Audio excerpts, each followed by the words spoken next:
All right. Well, before we get to the weekend, you have to deal with me. And then, more interestingly, you will hear from Dominic Allen, the UN Population Fund's representative for Palestine. He will join us from Jerusalem to brief you on his recent visit to Gaza. I will start off with a statement on Yemen, noting that airstrikes were launched yesterday across multiple parts of Yemen by the United States and the United Kingdom, and with the support of other countries. The Secretary General underscores that Security Council Resolution 2722 must be fully respected in its entirety. The Secretary General reiterates that attacks against international shipping in the Red Sea are not acceptable, and they endanger the safety and security of global supply chains and have a negative impact on the economic and humanitarian situation around the world. The Security Council demands in that resolution 2722 that Houthis immediately cease all such attacks on commercial shipping. This resolution must be fully respected. The Secretary General calls upon all member states defending their vessels from attacks to do so in accordance with international law as stipulated in the resolution. The Secretary General further calls on all parties involved not to escalate even more the situation in the interest of peace and stability in the Red Sea and the wider region. Furthermore, the Secretary General stresses the need to avoid acts that could further worsen the situation in Yemen itself. He calls for every effort to be made to ensure that Yemen pursues a path of peace and that the work undertaken thus far to end the conflict in Yemen should not be lost.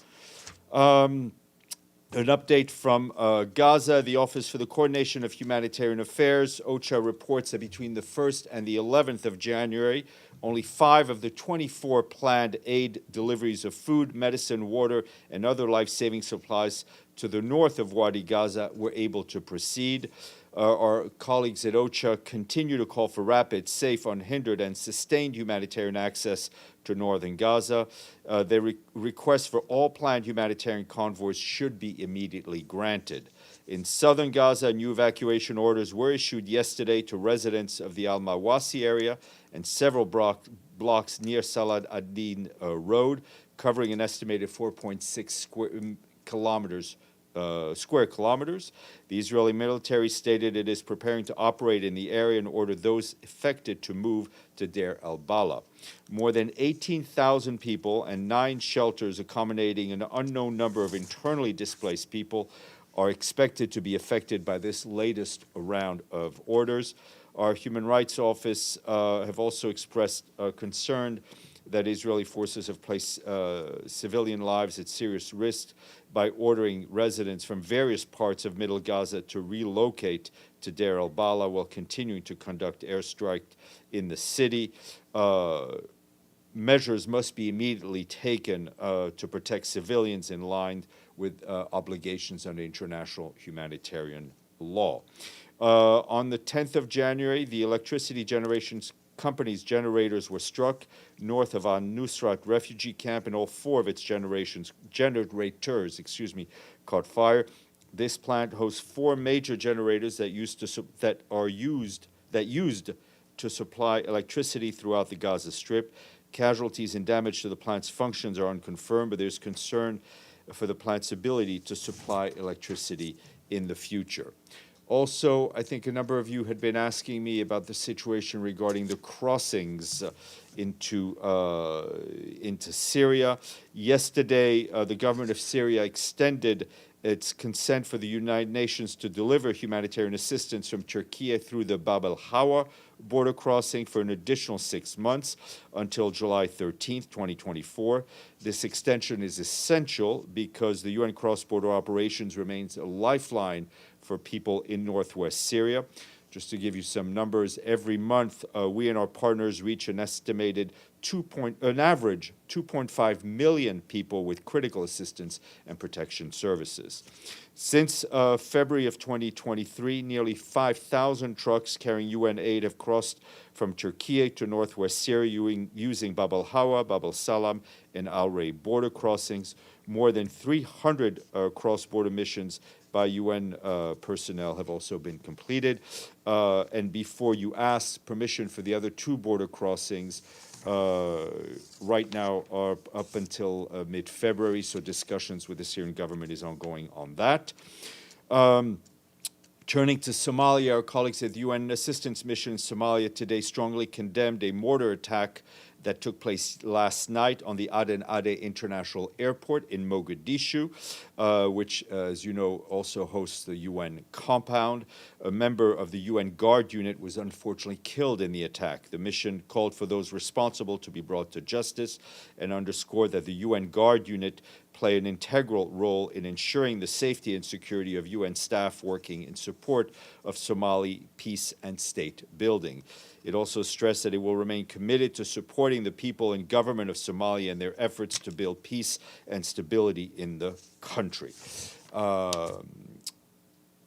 Moving to Sudan, our friend Martin Griffiths, the Undersecretary General for Humanitarian Affairs, is appealing for major improvements to humanitarian access in the country.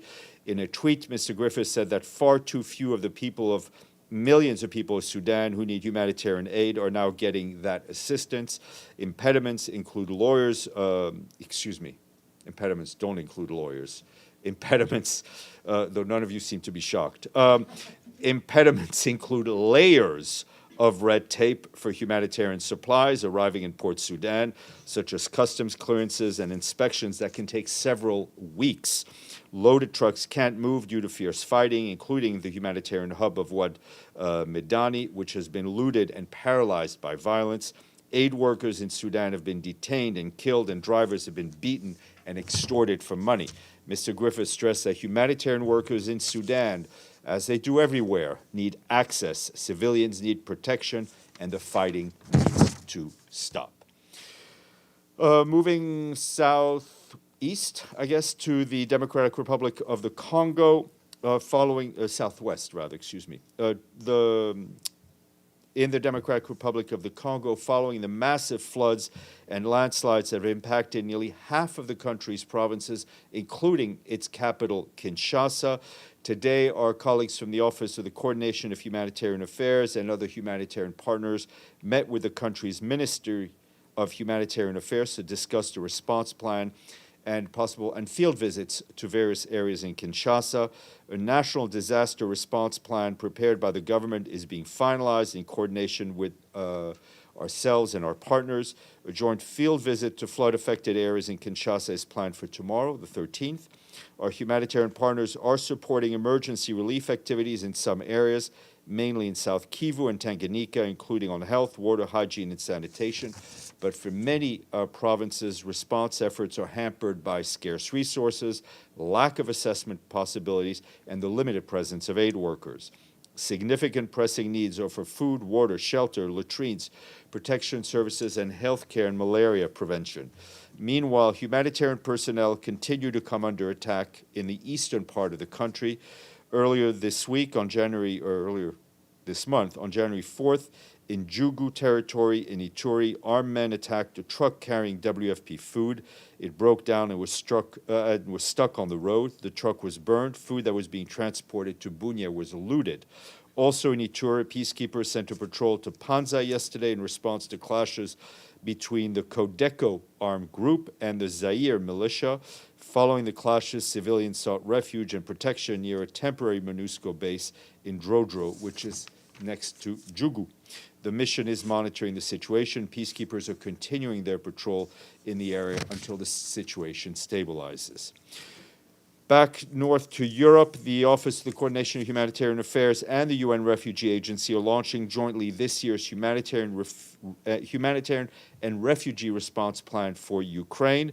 The event will be held in Geneva, in Switzerland, on Monday. The Undersecretary General for Humanitarian Affairs, Martin Griffiths, the High Commissioner for Refugees, Filippo Grandi, will co-host Monday's event. This year's response plan will require a combined $4.2 billion to support 10.8 million people in Ukraine and the region. Nearly 2 years after the full-scale invasion of Ukraine by the Russian Federation, 14.6 million men, women, and children need humanitarian assistance in Ukraine, about 40% of the population. More than 6 million people have fled the country itself. And quick update from Ecuador, where our country team, led by the resident coordinator, Lina Savelli, met with authorities yesterday in order to boost support as the country addresses critical security challenges. As part of our ongoing efforts, the UN Office for Drugs and Crime is supporting the government in collecting data and tracking the dynamics of illicit crops from production to trafficking. UNODC is also providing technical assistance for the forthcoming national strategy against organized crime. For its part, UN Women, the UN Development Program, and UNODC are working with authorities to strengthen the institutional capacities with funding from the UN's Peacebuilding Fund. UNDP and the International Labor Organization are also working on strategies to increase job opportunities for youth and to help young people transition from informal to formal employment. And do we want good news or bad news first? Good news. All right. From Cabo Verde has been certified as a malaria-free country by WHO. It is the third country after Mauritius and Algeria to be certified in the African region. Only 43 countries and one territory have been certified malaria-free by WHO in total worldwide. WHO said the system and structures built for malaria elimination in Cabo Verde have been strengthened, and the health system will be used to fight other mosquito-borne diseases, such as dengue fever. Travelers from non-malaria endemic regions can now travel to the islands of Cabo Verde without fear of local malaria infections.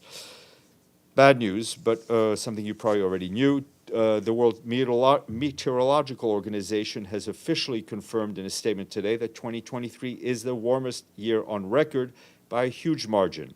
The annual average global temperature approached 1.5 degrees Celsius above pre-industrial level. Our Secretary General is quoted in that statement that we must respond to record-breaking temperatures with path-breaking action. And if we act now, he said, with the ambition required to limit the rise in global temperature to 1.5 degrees Celsius and deliver climate justice. For her part, Professor Celeste Taulo, who became the Secretary General of the WMO just January 1st, said we must drastically reduce greenhouse emissions and accelerate transition to renewable energy. WHO will issue its final State of the Global Climate Report 2023 in March of this year. It will include, no doubt, more details and not such great news. 2 more member states paid their dues in full. They share certain characteristics. They both have relatively small populations spread across vast areas with abundance in natural resources. Both are important geopolitical players in the Arctic region. One claims poutine as its favorite food, and the other one loves furikol, or mutton and cabbage stew. Well, Canada. Yes, Canada. I don't know about the cabbage stew. Norway. All right. Next time you need mutton and cabbage stew, head to Oslo. But we thank them very much for making it to the honor roll. Edith Lederer. Thank you, Steph. On the WMO finding, was that 2022 or 2023? 2023. Yeah. I mean, I hope that's what I said. Okay. A couple of follow-ups. On Yemen, can you tell us where Hans Grundberg is, what he's doing? Does the UN have any contacts with the Houthis or any senior officials trying to talk to the Iranians about trying to halt these attacks in the Red Sea? I'm not sure exactly where he is, but I know what he's doing, and he's on the phone with the Secretary General as we speak, Mr. Grunberg, to update him on the situation. I know he is continuing his contacts. I think it's important for us and for everyone to protect the gains that have been made by Mr. Grunberg and his team. And is anybody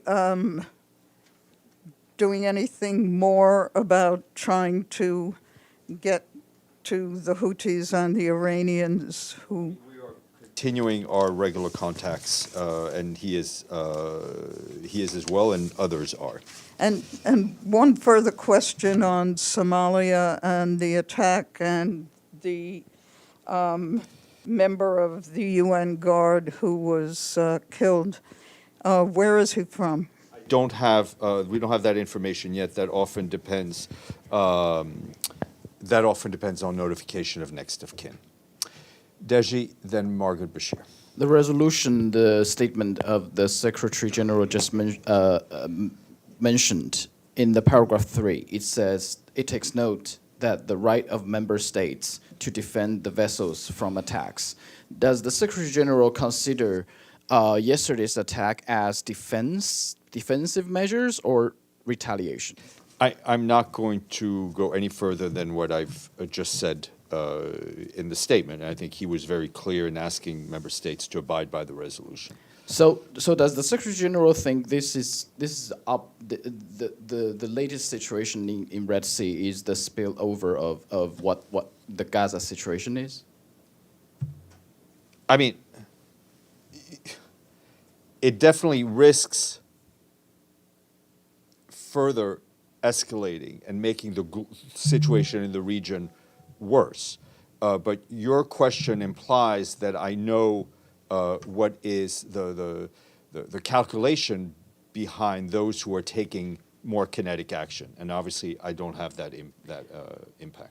Okay, one last question. Oh, That- one that- last I don't two have that questions. information, that capacity. Okay, so is there any impact by the attack for the UN's operation in Yemen so far? Well, we just want to make sure that, as always, our UN staff is safe. Now it's safe. Now they're I've not safe. heard I've not heard otherwise. Okay, and who will brief the Security Council on this issue this afternoon? I'm waiting to find out. Chiari, exactly. Thank you. You know, this is why you should sit up front. Yes, it will be Chiari. You should go Yeah. business. Okay. Yeah. Margaret. Thanks, Steph. On Yemen, does the Secretary General believe navigation in the Red Sea needs to be protected? Yes, I mean we've said this. We've been saying this since the beginning. I mean, as the Secretary General said. I mean the impact on disruption of traffic in that waterway, right? Indian Ocean, Red Sea, Suez, can have catastrophic impact on the global economic situation and catastrophic impact on the humanitarian situation as well.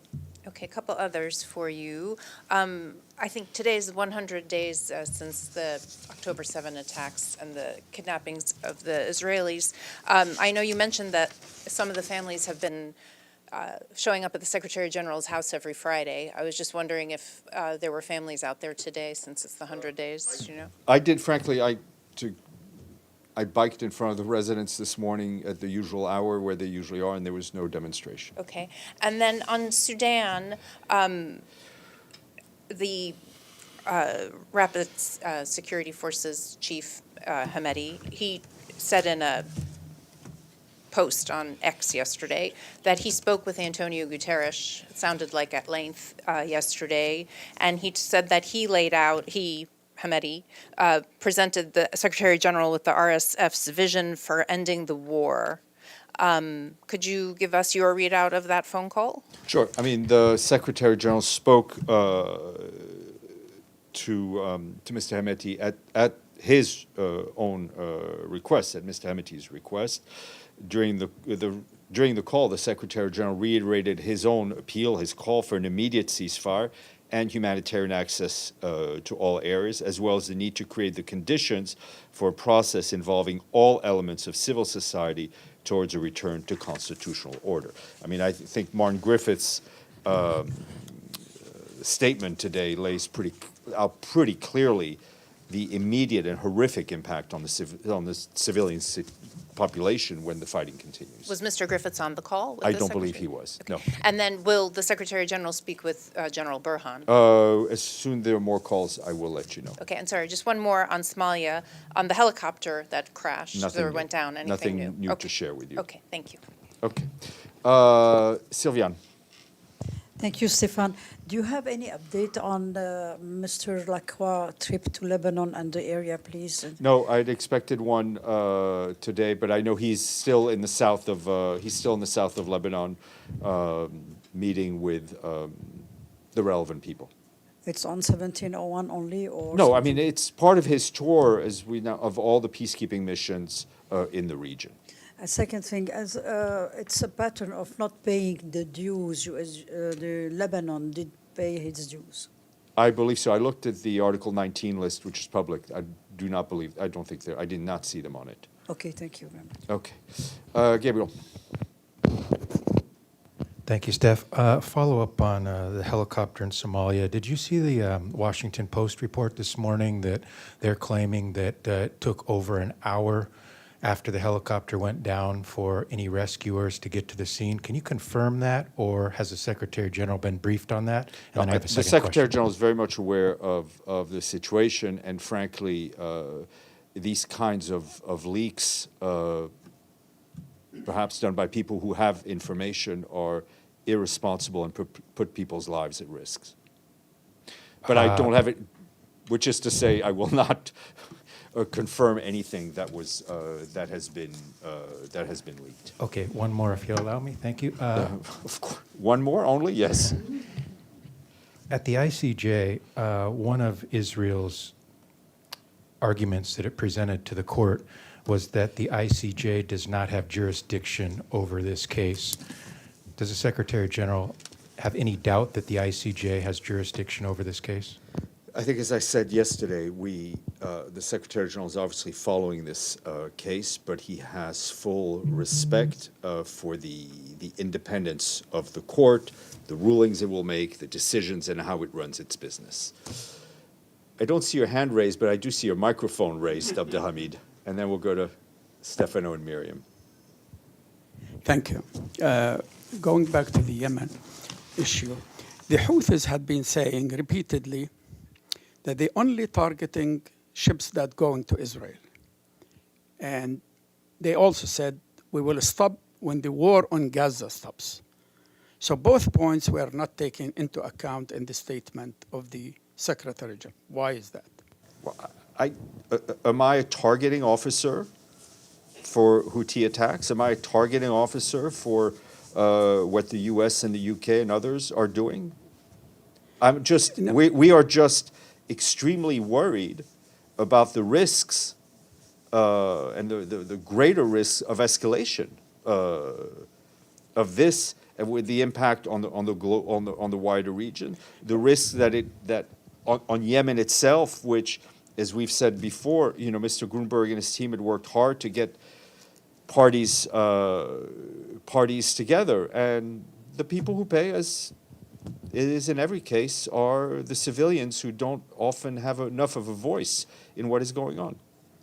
But the US and the UK took it upon themselves to explain international law to their liking and call it self-defense, when there is no case of self-defense in this, as I see it. I mean, do you share that? Do I share your view? No, my view is the one expressed in the statement, and I really have nothing to Okay, add. my second question. In an interview with CNN with Fareed Zakaria, the SG said, I don't quote him word for word, but he mentioned the number of people killed by Hamas in Israel. He mentioned 1,200 killed. He used the word killed. And when he spoke about Palestinians, he mentioned the 1,000 Palestinians who died in the conflict. He used the word died, and the one when Israel came about Israeli victims, he said killed. Is that fair? I mean, you're asking me to reparse an interview he gave more than a month ago. Yes. I think we have been very clear on talking about all the civilians who have been killed since the 7th of October. It's been 100 days. since 7th of October, when Hamas unleashed these horrendous acts of terror on Israel. 100 days, basically, since the onslaught by the Israeli Defense Forces on Gaza, with the killings that have ensued. Our call remains the same for a humanitarian ceasefire as quickly as possible. So it's just a slip of tongue. I'm not. The word I mean, died. Abdelhamid, I'm happy to talk about things that happened yesterday, the day before, but we're not going to analyze interviews. I mean, the Secretary General has spoken extensively about the inhuman toll on civilians in this conflict. Stefano, and then Thank Miriam. you, Stéphane. Sorry, then Tony. Follow up on Yemen. Yesterday, when I asked you if the Secretary General thought that the resolution allowed countries to attack Yemen, you answered saying we will not want to see any kinetic movement that will lead to a further deterioration of the situation. Kinetic movement, does this, what happened, does include this, or I don't think what I said yesterday and what I read out today in the statement are contradictory in any way. Miriam, and then Tony. I have one follow-up on Edie's question. When was the last time that Secretary General talked to the Iranian officials on the Red Sea issue? As you know, this issue has been going on for a long time. Has he talked to anyone at all? I could look back when the Secretary General, I think, spoke to the Iranian Foreign Minister just before the end of the year, but other contacts are being had. Okay, thank you. Another question on Afghanistan. As you know, the crackdown, torture, and arrest of Afghan women continues by the Taliban.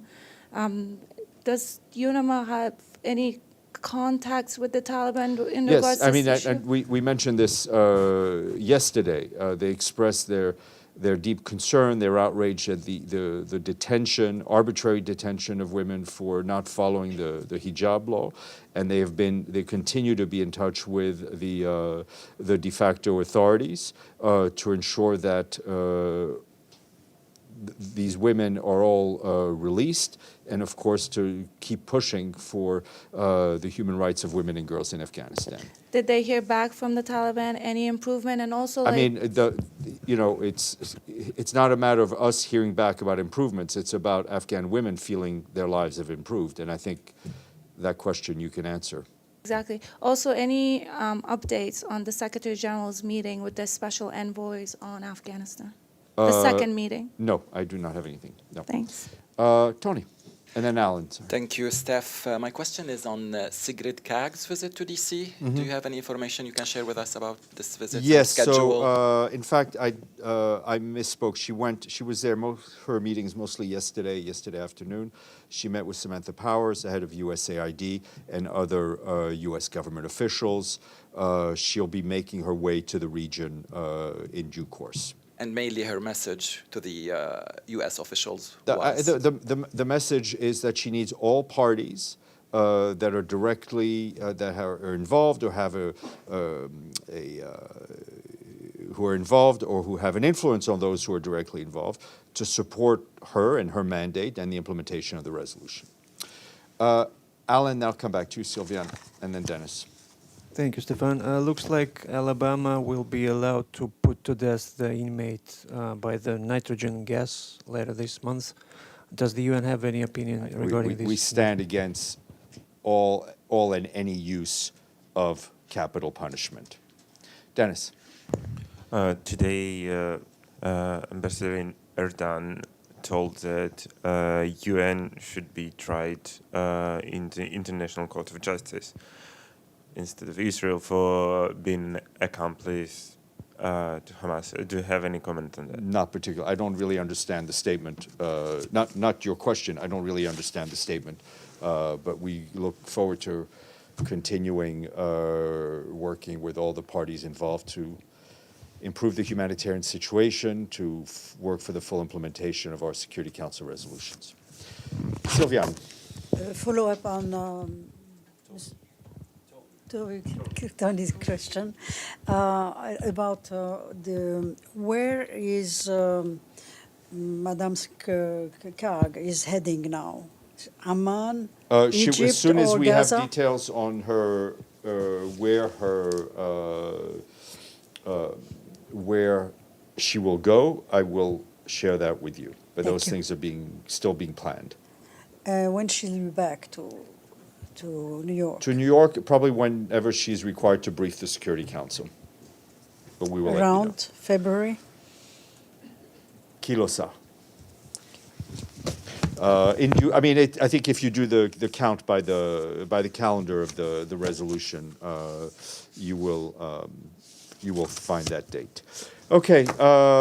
Thank you all. I will leave you with Stéphane, but more importantly, with our guest from UNFPA, hopefully who is online. Tiens, viens.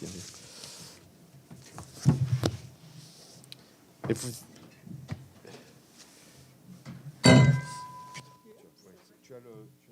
la note? Ok, ben vas-y, demande.